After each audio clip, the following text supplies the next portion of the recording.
It was the silence after the laughter that tore me apart, not the video itself. Although watching myself turned into a bumbling clown in front of 200 guests at the Allegheny Grand Ballroom was its own special kind of torture. Not even Abby's shriek of delight, "Oh my God, Julian, that's hilarious!" as she squeezed her new husband's arm, was as bad. I could feel every pair of eyes on me as I walked toward the exit. They thought the show was over. They were wrong. My show was just beginning. My mind reeled, rewinding the last 6 months like a film on fast forward. How in the world did we get here? Before we continue, subscribe to the channel and let me know where you're listening from in the comments. It all started when Julian came into our lives. The first time Abby brought him home to the house in Brookline, I had to admit, he was impressive. Coiffed hair, a confident smile, and a suit that looked like it cost more than my entire wardrobe. He was in financial consulting, a phrase that sounded promisingly vague. He shook my hand firmly, looked me dead in the eye, and called me Mark. Not Sir or Mr. Connor, just Mark. At the time, I brushed it off, figuring I was just an old-fashioned construction foreman who wasn't up with the times. That night, over dinner, Julian told his story. He talked about growing up in the foster care system, bouncing from family to family, never really having a place to call home. He spoke of it with a carefully controlled sadness, just enough to evoke compassion without seeming weak. I saw Abby take his hand under the table, her eyes filled with adoration and love. The father in me softened. The kid had a rough start. Maybe he deserved a break. Maybe he deserved my daughter, my little Abby bear, whom I'd taught to ride a bike on this very street. That was the hook, and I swallowed it whole. That sob story became Julian's perfect shield. It was the excuse for every little piece of disrespect that began to creep into our lives. The first time he cut me off mid-sentence, Abby whispered, "Dad, he never had anyone to teach him about family dinner conversations. We have to be patient." And I was patient. I was patient when Julian, at a backyard barbecue, remarked condescendingly while I was flipping steaks, "Back in your day, Mark, it was all about hard work. Now it's about working smart, not hard." The words were a slap in the face to all the years I'd sweat under the Pittsburgh summer sun to make sure my daughter had a better life. But I saw Abby laughing, thinking it was just a harmless joke, so I just mumbled something and kept grilling. My patience was worn down, piece by piece, by 1,000 little paper cuts of veiled condescension and casual disregard. I started to see Julian not as a lost kid who needed guidance, but as a master manipulator. But what could I do? Object to the wedding? That would have just pushed Abby away for good. So I kept my mouth shut, signed the checks, and told myself that once the wedding was over, things would settle down. That once Julian had what he wanted, he'd stop seeing me as an obstacle and start treating me like a father. I was wrong. That video wasn't a thoughtless prank. It was a declaration that I, Mark, the man who had spent his life building things, was now just a punchline in my daughter's new world. The flashback ended as my hand touched the heavy wooden door of the ballroom. The cold October night air flooded in, a shock to my system that cleared my head. I didn't feel hurt anymore. Instead, a chilling, deadly clarity washed over me. All the patience, all the excuses, all the hope that I'd been wrong about Julian. It was all gone. All that was left was the need for action. I was telling my cousin Kevin about the dual-quad carburetor I'd just installed in my '68 Charger when the DJ tapped the microphone. A purple spotlight swept across the crowd, settling on the head table where my daughter Abby sat beaming next to her new husband, Julian. "And now," the DJ's voice boomed through the Allegheny Grand Ballroom, Our groom, Julian, has a special surprise tribute for his amazing father-in-law, Mark. Kevin gave me a slap on the back. See, man? Probably a nice speech or something. I smiled, a rare, genuine smile that evening. Maybe I'd been too hard on the kid. Maybe this was the moment he'd stand up, acknowledge everything I'd done for them, and we could start a new chapter as a family. I straightened my tie, feeling a small warmth spread through my chest. Julian stood, taking the mic. He looked perfect in his tailored tuxedo. "Thank you, everyone," he said, his brilliant smile sweeping the room. "As you all know, I didn't exactly have a family growing up, but coming into this one I've been so welcomed, and no one has been more welcoming than this man." He raised his glass to me. "Mark is more than my father-in-law. He's been a teacher, a mentor, and at times an endless source of entertainment." A few chuckles rippled from the table of Julian's friends. I felt a knot form in my stomach. Something was wrong.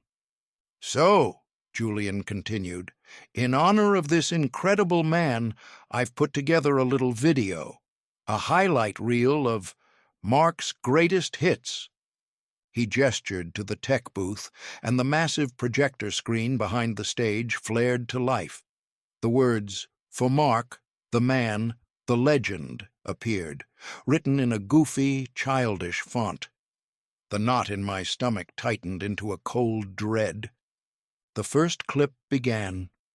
It was from my mother's funeral 3 years ago.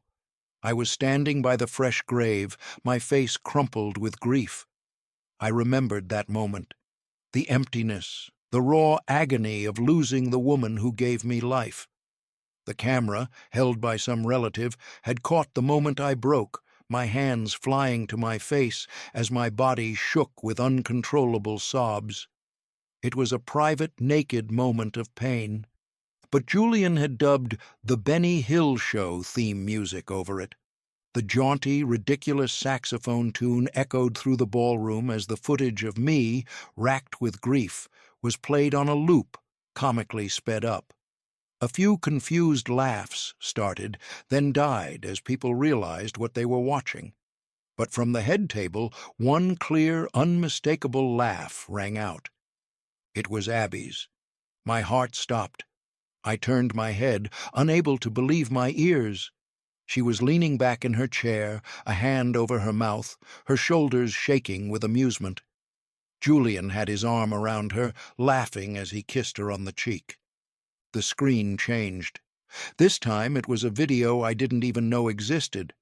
I was on a job site, caked in mud from head to toe after a Pittsburgh downpour. A water main had burst, and I'd had to jump into the ditch to fix it. I remembered that day, the feeling of exhaustion mixed with the satisfaction of a job done right. In the video, I was trying to climb out of the trench, slipping and falling backward into the muddy water. Julian had put it in slow motion, adding a cartoon boing sound effect each time I fell. The laughter in the room was a little louder now, relieved perhaps that the spectacle was no longer a funeral.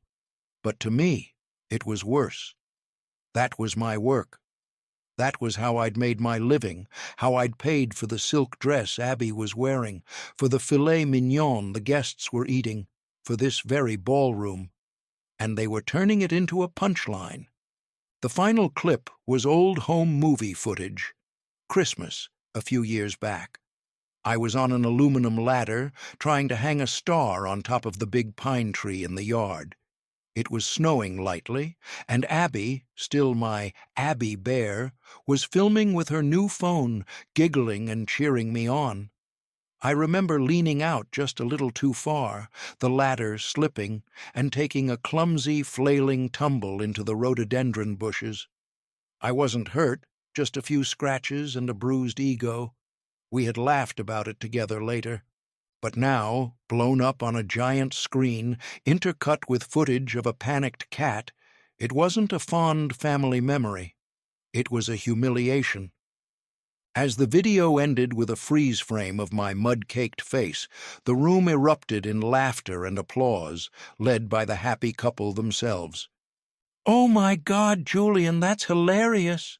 I heard Abby shout over the noise. And that's when something inside me broke. It wasn't a fiery rage, but a cold shatter. All the warmth I'd felt moments before was gone, replaced by an icy void. Every excuse I had ever made for Julian, that he didn't know better, that he was just socially awkward, it all evaporated. This wasn't a mistake. This wasn't a thoughtless prank. This was deliberate, cruel, and calculated. He had mined my most vulnerable and mundane moments and weaponized them to humiliate me, to establish his dominance. And my daughter? She had laughed. Kevin put a hand on my shoulder. "Mark, let's go. Let's get out of here." I shrugged his hand off, not out of anger, but because I was numb. I was beyond pain. I was somewhere else, a place of cold, clear focus. Every decision became simple. I stood up. My chair scraped against the floor, a harsh sound that momentarily caught the room's attention. The laughter quieted. Conversations faltered. The room, once again, was looking at me. Julian's face still wore a smug smile, but there was a flicker of challenge in his eyes. Abby looked confused, her smile fading as she saw the look on my face. I didn't say a word. I wouldn't give them the satisfaction of a confrontation. I simply straightened my tie, turned my back on my table, and began to walk. Each step on the polished floor of the Allegheny Grand Ballroom was a statement. I wasn't running. I was making a tactical retreat. I walked past the blurred faces of friends and family, their eyes filled with pity and discomfort. I didn't look at them. My eyes were fixed on the massive double doors at the end of the room. I heard someone call my name, probably Kevin, but I didn't stop. I pushed the doors open and stepped into the quiet hallway, then walked straight out the main entrance. The cold Pittsburgh air of an October night hit me in the face, a welcome relief from the suffocating warmth inside. I walked across the parking lot, down West Liberty Avenue, the sound of my own footsteps the only noise in the night. I found my Ford F-150, the truck that had carried me to work every day for 10 years, the truck that had hauled Abby's things to college, the truck that was reliable and had never once let me down. I climbed into the cab and slammed the door. The silence was a balm. I didn't start the engine right away. I just sat there, staring at the bright lights of the ballroom reflected in my windshield. I had paid for every one of those lights. I had paid for every plate of food, every glass of wine, every flower. I had paid for my own humiliation. A terrifyingly clear thought settled over me. They thought the show was over. But every dollar I had poured into this wedding, every insult I had swallowed, was about to pay a dividend they could never have imagined. I turned the key, and the V8 engine roared to life. It was time to go home and get to work. I didn't drive straight home. I pulled the F-150 into the empty parking lot of a closed convenience store a few miles from the Allegheny Grand Ballroom, far enough that its glamorous lights were just a smear on the horizon. I left the engine running, its steady rumble a familiar comfort in the chilling silence of the cab. The initial shock had passed, leaving a dead calm in its wake. I wasn't hurt or angry anymore. Those emotions were too hot, too messy. What I felt now was a cold focus, a razor-sharp clarity. I reached for my phone. The screen lit up with dozens of missed calls and texts from Kevin, from my sister Susan, from a few other relatives. I ignored them all. My finger scrolled through my contacts, landing on a name I hadn't called in over a year, not since I'd needed advice on a contract dispute at a job site. It rang 3 times before a sleepy voice answered. "Smith." "Mr. Smith, it's Mark. I apologize for the hour." There was a rustle, then his voice was more alert. Mark, what's wrong? Everything okay? Isn't tonight your daughter's wedding? It is, I said, my voice surprisingly steady. And that's why I'm calling. You remember the house in Liberty Hills Estates?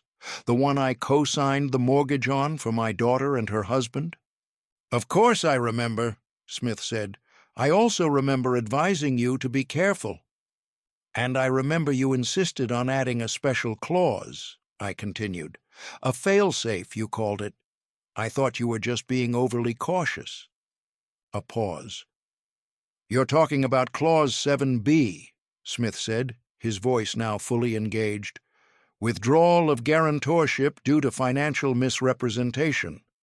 Mark, what happened?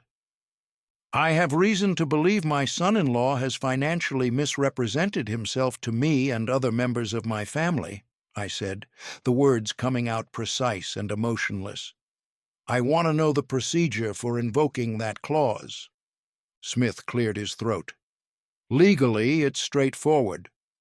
The clause allows you, as the guarantor, to demand an immediate reevaluation of the loan based solely on the primary borrower's financial standing if you can provide reasonable evidence of misrepresentation.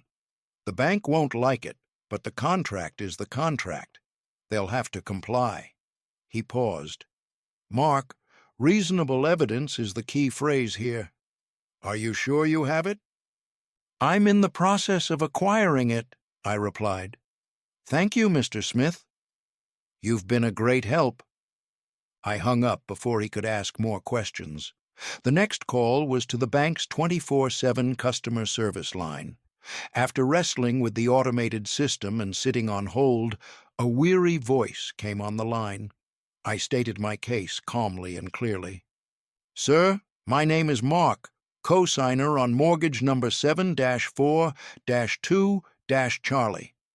I wish to formally request the invocation of Clause 7B of our contract based on suspected financial misrepresentation from the primary borrowers. Please begin the process of reevaluating the loan based solely on their finances, effective immediately. The agent on the other end sounded confused. Sir, this is a very unusual request. I'm aware, I cut in. My lawyer will be in contact with your legal department on Monday morning. Just log the request. After getting a reference number for the call, I hung up. The first wheel was in motion. Now it was time to find the evidence Smith had talked about. I knew exactly who to call. I dialed Kevin. He picked up on the first ring. Mark!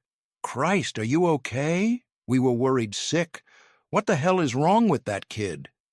I'm fine, Kev, I said, keeping my voice calm. Listen, I need your help, and I need you to be absolutely discreet. Of course, man. Anything. It's worse than you saw, I said.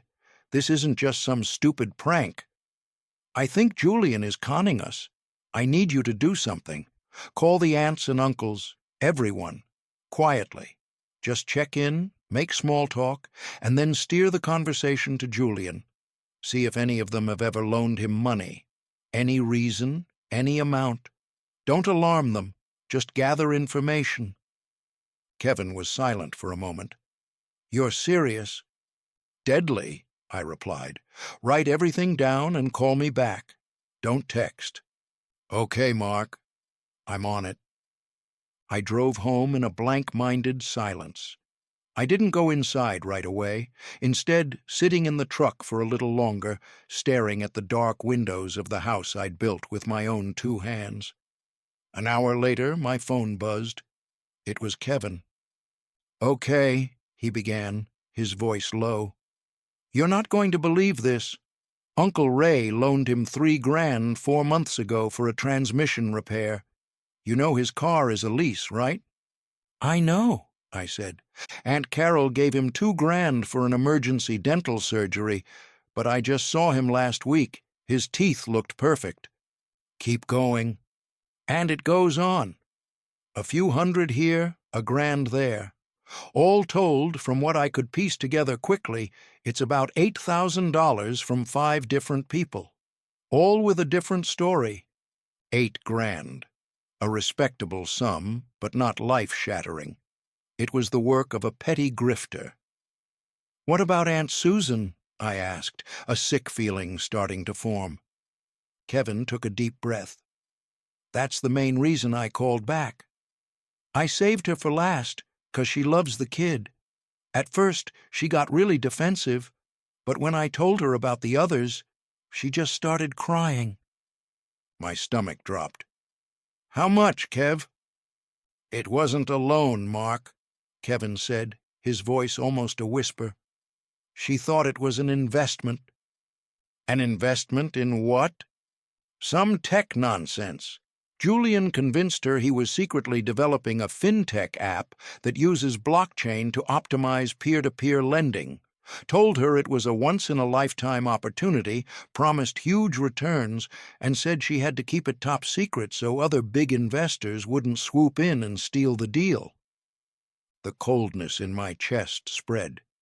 This was it. This wasn't a petty con artist anymore. This was a predator.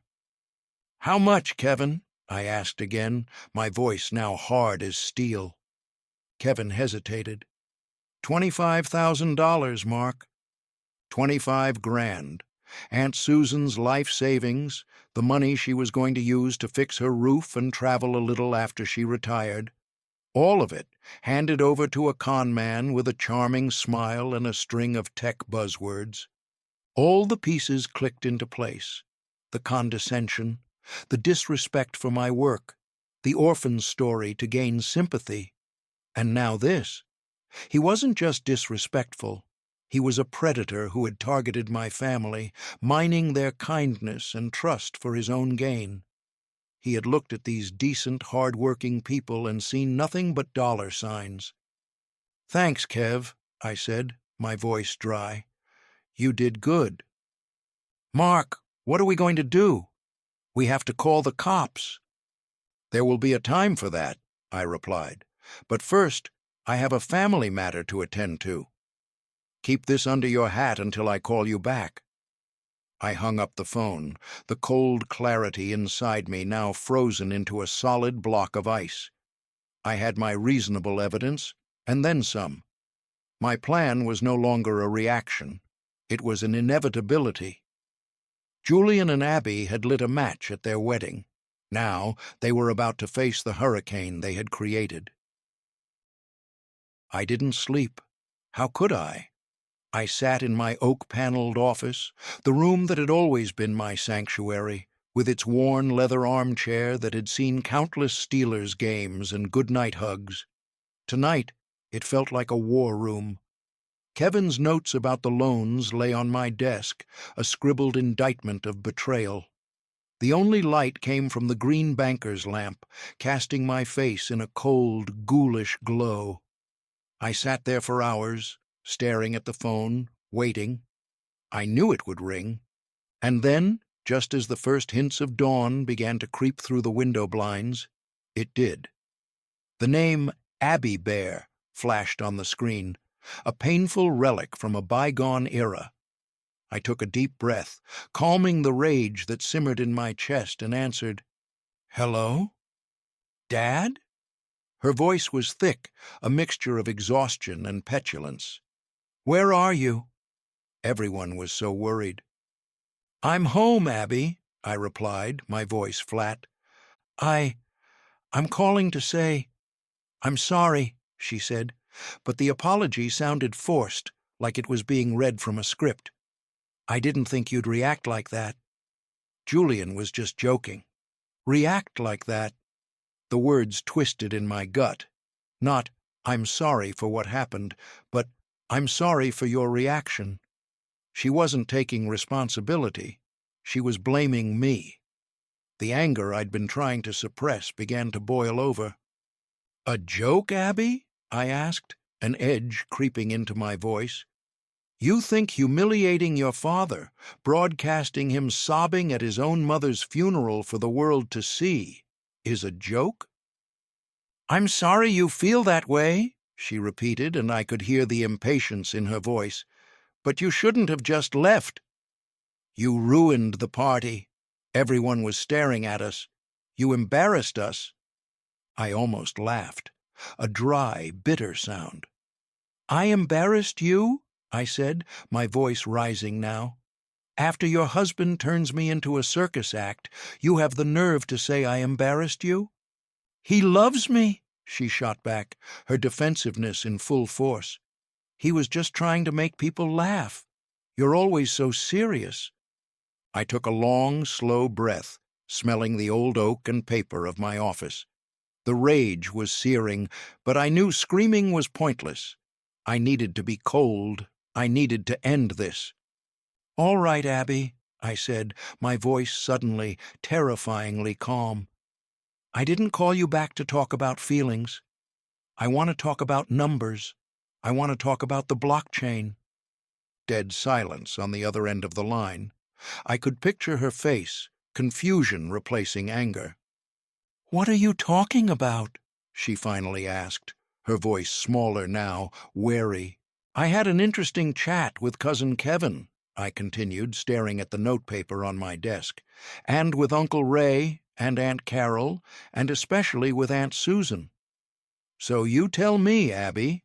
Tell me about your husband's fintech startup, the one that uses blockchain to optimize peer-to-peer lending." The silence stretched longer. This time it was heavy with guilt. I knew I had her. I don't know what you're talking about," she stammered, but the lie was weak. "Don't you lie to me, Abby." My voice cracked like a whip. "Not now. Not after all this. Aunt Susan gave him $25,000. Her life savings. He's scammed this family out of tens of thousands of dollars, Abby. He's a con man, he's a predator, and he is using you and the goodness of our family." I heard a choked sob on the other end. For a fleeting moment, a spark of hope flickered inside me. Maybe this was it. Maybe the truth had finally broken through the spell Julian had cast over her. "I'm giving you one last choice, Abby," I said, my voice softening slightly, trying to reach for the father-daughter bond that had to still be in there somewhere. "This is your only chance. For once in your life, listen to me. Leave him. Right now. Don't pack a bag. Just walk out of that house, get in your car, and drive here. Come home, to your old room in Brookline. Me and the family will help you start over. We'll get through this together." I held my breath, waiting. I had given her a lifeline, an escape hatch. I had offered my hand one last time, praying that the girl I raised was still in there. The silence stretched on. I heard her sniffle, and then her voice came back, not with remorse, but with a cold, hard anger that had replaced the panic. "I don't believe you," she said, each word a knife. "This is just another one of your games." "What game?" I asked, feeling the hope die. "A game to split us up," she screamed, her voice cracking with hysteria. "You never liked him. You never thought he was good enough for me. You're just jealous that I found happiness, that I'm not your little Abby Bear anymore." "Abby, that's not true." "It is true. You're making up these lies, pulling the whole family into it just to prove you were right. Julian loves me. He would never do those things." "What about the money, Abby? What about Aunt Susan's $25,000? "It was an investment," she shrieked back. "It's going to pay off. You'll see. All of you will see. You're just afraid he'll be more successful than you ever were." And then she said the final words that slammed the door on my heart for good. "He's my family now. Do you understand? He is my family." Click. I held the phone to my ear long after she'd hung up. The silence in the room was absolute, broken only by the ticking of the old grandfather clock. The last ember of hope was extinguished, leaving only a cold, empty space. She had made her choice. She had heard the truth, laid out in plain terms, and she had chosen the lie. She had been offered a way home, and she had chosen to stay with the wolf. I set the phone down on the desk. There were no more tears to cry, no more anger to scream.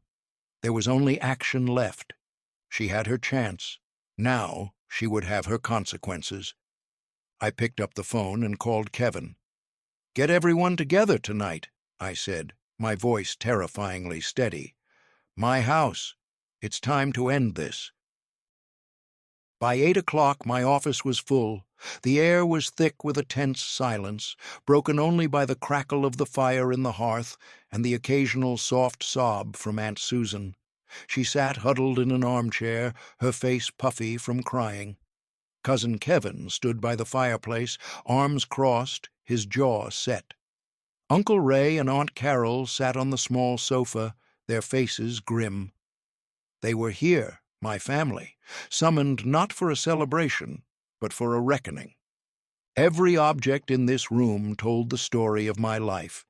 The bowling trophies on the mantel from the Union League, the photos of Abby from a gap-toothed kid to a college graduate, the worn leather chair where I'd read her countless fairy tales. This was my fortress. Tonight, it was a courtroom. At 8:15 sharp, the doorbell rang. Kevin looked at me and I nodded. He went to the door. Seconds later, Abby and Julian walked into the room. They entered as if they owned the place. Abby had her arm linked through Julian's, her chin held high in defiance. Julian wore a smirk, as if he were attending a slightly awkward family get-together rather than a confrontation. "Well," Julian said, his eyes scanning the room, "quite the gathering. What's so important that everyone had to cancel their plans?" I didn't stand. I remained seated behind my oak desk, my hands clasped on its surface. I let the silence stretch, let the weight of the eyes in the room press down on them. "Sit down," I finally said, my voice void of emotion. I gestured to the two empty chairs facing my desk. Abby hesitated, but Julian just shrugged and pulled her down into the seat. "All right, Mark," he said, leaning back comfortably. "What's with the drama?" "There's no drama, Julian," I said. "Just facts. Let's start with the video at the wedding. Do you have an explanation for that?" Julian laughed, a short, dismissive bark. "Jesus, are we still on about that? It was a joke, a roast. People do it at weddings. The father-in-law is supposed to have thick skin. You're just being too sensitive." "Sensitive?" Uncle Ray spoke up from the sofa, his voice thick with anger. "You showed him crying at his mother's funeral, and you call that a joke?" "It's dark humor," Julian waved off. "Clearly the comedic sensibilities in this room are a little dated." I stared at him, my gaze cold. "Fine. Let's talk about something else. Let's talk about finances." Julian's smirk faltered slightly. Abby began to shift uncomfortably in her chair. "I don't know what you're talking about," Julian said. "Then let me be clear," I replied. I picked up a sheet of paper. "Uncle Ray, what did Julian tell you when he borrowed $3,000? Ray cleared his throat. "He said he needed it for a transmission repair." "Aunt Carol?" I continued. $2,000? "An emergency dental surgery," she mumbled, her eyes locked on Julian. I went down the list, name by name, amount by amount, lie by lie. With each accusation, Julian's denials grew more frantic, his confident facade beginning to crack. He laughed it off, shook his head, called them misunderstandings, crazy lies. Abby grew paler and paler, her head whipping back and forth between her husband and me, her eyes wide with a dawning horror. "This is slander," Julian finally shouted, leaping to his feet. "You're setting me up. All of you, just because you can't handle that your daughter chose a man who's more successful than you'll ever be." "Then let's talk about success," I said, my voice remaining deadly calm. I turned to the huddled figure in the corner. "Aunt Susan?" Susan looked up, her eyes red and swimming with tears. Julian whirled to face her, his face contorting, panic setting in. "Susan," he said, his voice suddenly sickly sweet, "don't listen to them. They don't understand business, our investment." "It wasn't an investment," Susan sobbed, her voice breaking. "It was everything I had." She turned to me. "He told me it was a tech startup, Mark. Blockchain and fintech. He promised me things. I gave him $25,000. The confession hung in the air, heavy and irrefutable. Julian's mask didn't just crack, it shattered. The charming smile was gone, the confidence evaporated, leaving only the raw, ugly face of a cornered con man. "You stupid old woman," he hissed at her, the venom in his voice stunning the room into silence. "You should have kept your mouth shut." "That's enough!" Kevin roared, taking a step forward, but I held up a hand to stop him. All eyes now turned to Abby. She was frozen, her face a sheet of white. This was the moment of truth. The evidence was undeniable. The confession had been made. The wolf was revealed. I held my breath, praying that the daughter I raised would see the light. "Abby," I said softly, "you heard him. It's over." She slowly raised her head, but she didn't look at me. She looked at Julian, and in her eyes I didn't see disgust or betrayal. I saw a terrifying resolve. She stood, walked to his side, and took his hand.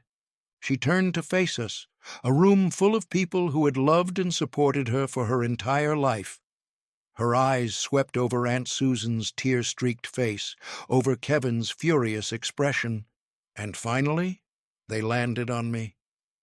"I'm sorry you all feel that way," she said, her voice cold and distant.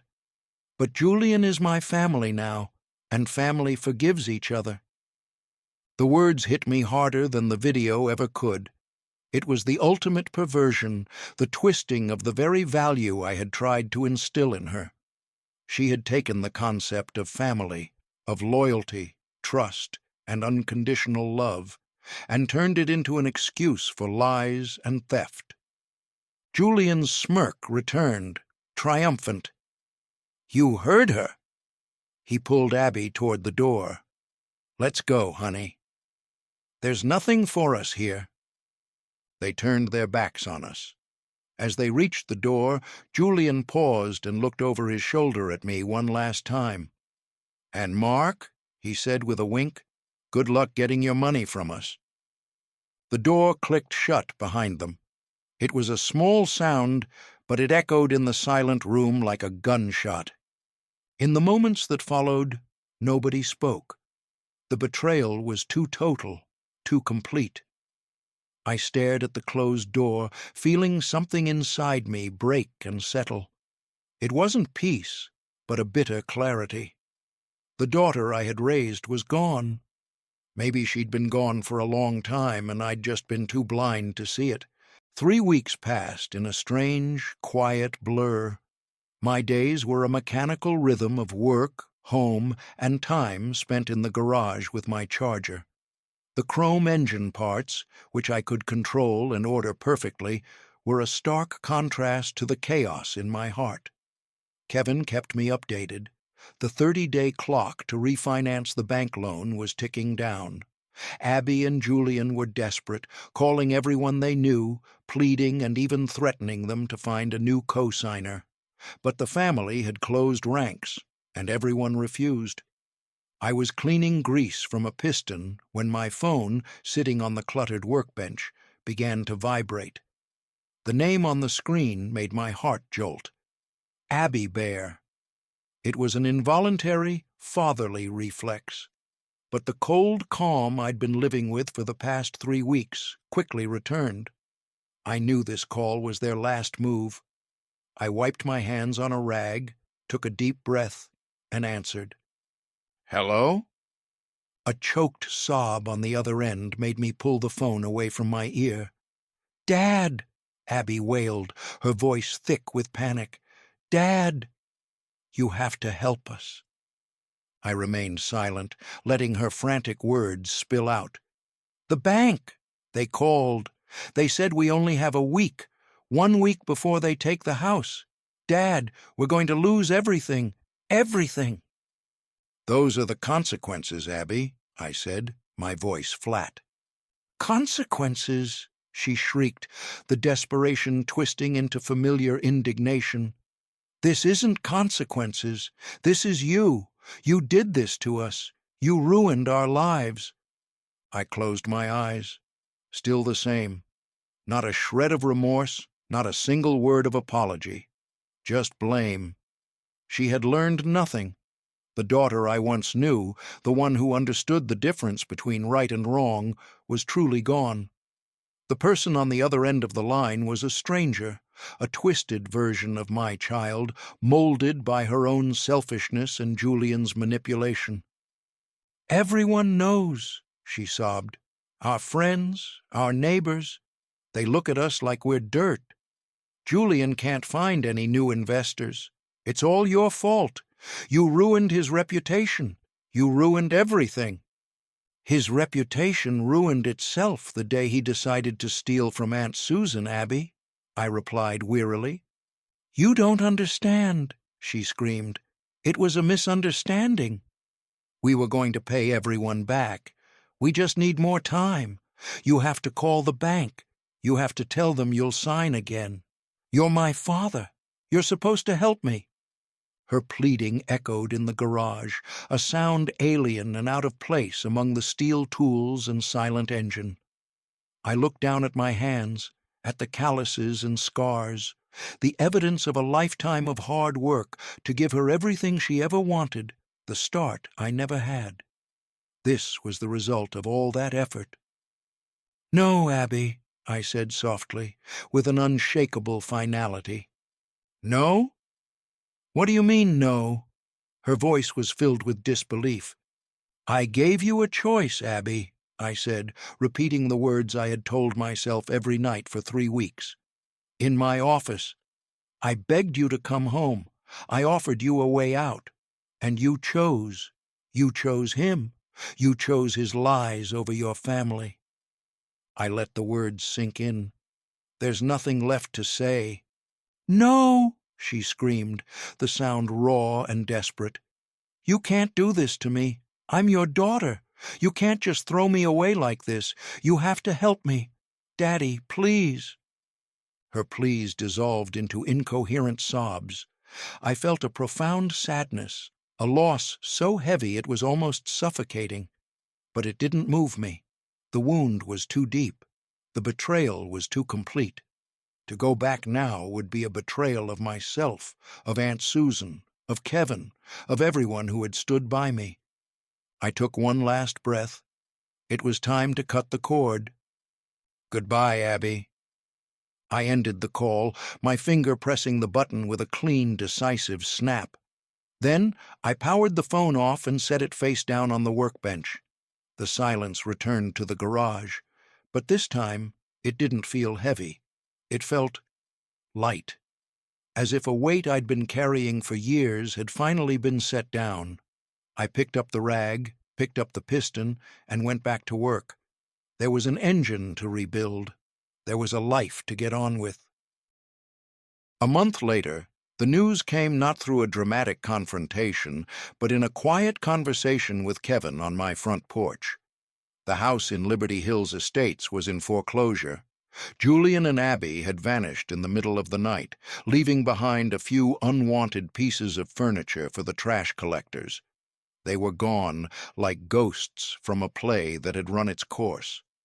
Kevin watched me, searching for a hint of triumph in my eyes, but he found none. There was nothing to celebrate. That evening I was in the garage, the fluorescent lights humming over the half-finished V8 engine of the Charger. Everything was in its place, the pistons, the rods, the camshaft, a world of complex but understandable mechanics, a world of order. I dipped a rag in solvent, slowly polishing a thin film of oil from a chrome valve cover. I didn't feel happy. Happiness was a luxury I hadn't felt in a long time. I didn't feel sad either. Sadness was for sudden losses, and mine had been a slow, creeping death over many years. Instead, as I stood there in the quiet of the Pittsburgh night, with only the buzz of the light and the whisper of the wind outside, I felt a deep and unexpected peace. It was a bitter peace, tinged with the loss of what once was, but peace nonetheless. It was the feeling a soldier must have after a long battle, when the guns finally fall silent and all that remains is the stillness of the field. The heavy weight was gone. The internal war I had waged for years, making excuses, holding on to hope, and denying the truth that was right in front of me, was finally over. I looked at the engine, but in my mind I saw Abby's face. Not the face of the stranger who had screamed at me over the phone, but the face of my little Abby bear, with pigtails and a missing tooth, proudly handing me a crayon drawing of the two of us holding hands. Where had that little girl gone? And then, with a painful clarity, I understood the truth. She hadn't been stolen by Julian in the last year. She had been disappearing for a long time, eroded by indulgence, by a world that taught her she was entitled to whatever she wanted without effort, and by me, the father who loved her too much to say no, who was always there to cushion her from the sharp corners of life. Julian wasn't the disease, he was just the final malignant symptom. People might call what I did revenge, but in my heart, I knew that wasn't true. Revenge is hot, driven by anger. My actions were cold, calculated, and born of surrender. I hadn't attacked them. I had simply stopped protecting them. For Abby's entire life, I had been a dam, standing between her and the ocean of consequences. Every time she made a mistake, I reinforced the walls. Every time she stumbled, I was there to catch her. With Julian, they had built a life together on a foundation of lies and abuse of trust. And I, as always, had been standing there, using my own strength and finances to keep that foundation from crumbling. That night at the wedding, when I walked out of that ballroom, I wasn't building a plan for revenge. I was simply stepping aside. I removed the dam, and the natural tide of life, of cause and effect, was finally allowed to rush in. I didn't have to push them down. I just had to stop holding them up. That was the last laugh. It wasn't a loud, gloating laugh like theirs at the wedding. It wasn't a sound anyone could hear. It was a quiet acknowledgement. It was the universe's laugh, the inevitable chuckle of truth and justice. The recognition that you can lie to others, you can manipulate those who love you, but you can never, ever escape the consequences of your own actions. In the end, gravity always wins. I placed the polished valve cover back onto the engine block. It settled into place with a soft, satisfying click. There was still a lot of work to do. This car, like my life, was a work in progress. There would be lonely days ahead, holidays where the phone wouldn't ring, empty spaces in family albums that could never be filled. But as I stood there, in my garage, surrounded by the tools of my life's work, I didn't feel lonely. I felt free. Free from the burden of the lies, free from the strain of pretending, free to rebuild, not just an engine, but a life, one based on the honesty, respect, and the hard-won peace I had finally found. Thank you for listening to the story until the end. If you've ever been through a similar situation or have any thoughts on this story, please share them in the comments so we can discuss them together. Don't forget to subscribe to the channel and turn on notifications so you don't miss the next story.